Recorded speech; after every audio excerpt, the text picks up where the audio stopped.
মৎস্যমন্ত্রীর হাত ধরে সিপাহীজলা জেলা ভিত্তিক সরস মেলার উদ্বোধন।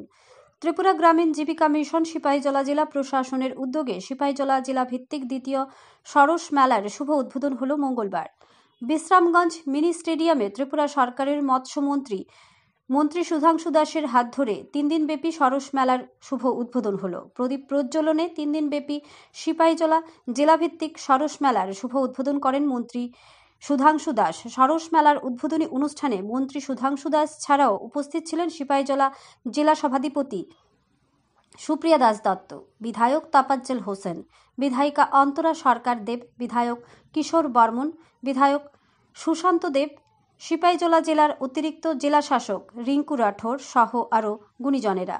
3 দিনব্যাপী সরস মেলায় ত্রিপুরা গ্রামীণ জীবিকা মিশনের তত্ত্বাবধানে স্বসহায়ক দলগুলো তাদের নিজস্ব হাতে তৈরি করা বিভিন্ন সামগ্রীর পসরা সাজিয়ে বসেছে মেলায়।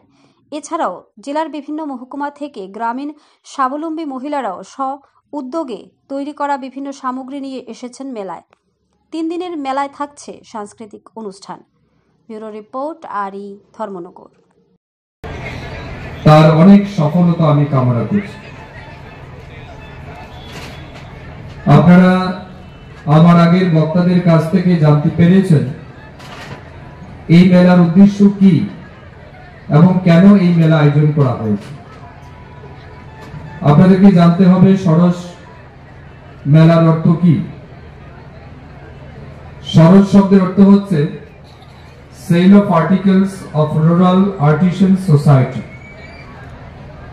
অর্থাৎ আমাদের গ্রামীণ এলাকায় যারা হস্ত কারু শিল্পে বিভিন্ন প্রোডাক্ট তৈরি করে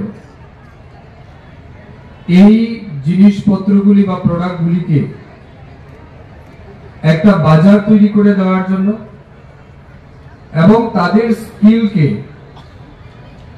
একটা জায়গায় এনে যাতে সম্মানিত করা যায় সেই লক্ষ্যমাত্রা নিয়ে রাজ্যভিত্তিক সরস মেলা যেমন আমরা কিছুদিন আগে সম্পন্ন করেছি, বর্তমানে বিভিন্ন জেলা ভিত্তিক এই সরস মেলার আয়োজন করা হচ্ছে।